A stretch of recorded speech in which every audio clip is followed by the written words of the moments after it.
And joining us tonight is Radio 6PR Drive presenter Oliver Peterson and Emily Dye from GT Communications.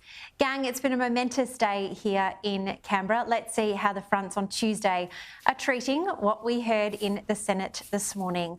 Let's start with the national broadsheet. PM's faith in face of yes. Anthony Albanese will inject himself into the centre of the Yes campaign for an Indigenous voice to Parliament after historic legislation setting up the referendum passed the Senate.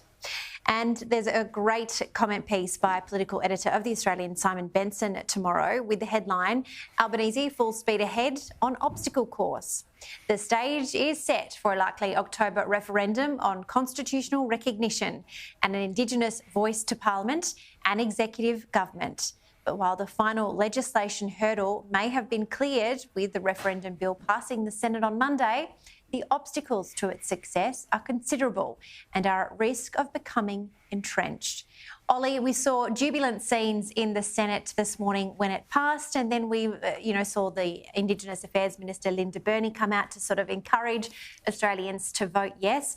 But now, the bill and legislation has been set free and off into the wilderness of the constituents it goes. What was the vibe like on Talkback this afternoon about the passing of this legislation?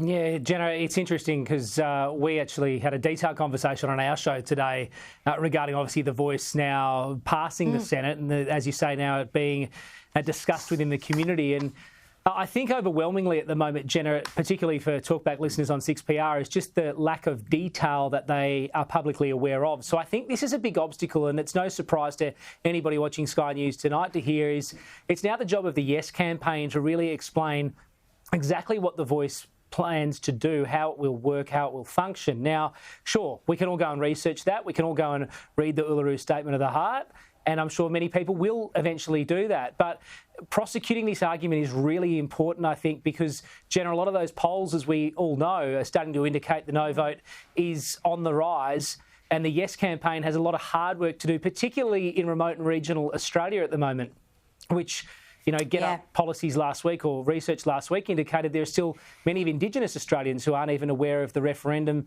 aren't even aware of the voice. So lots of work obviously needs to be done here, Jenna, and I think this is just the start of what will probably be a pretty ugly campaign. As much as everybody's saying the politics is out of it or trying to say there's no politics, of course there is, and this is just the starter's gun.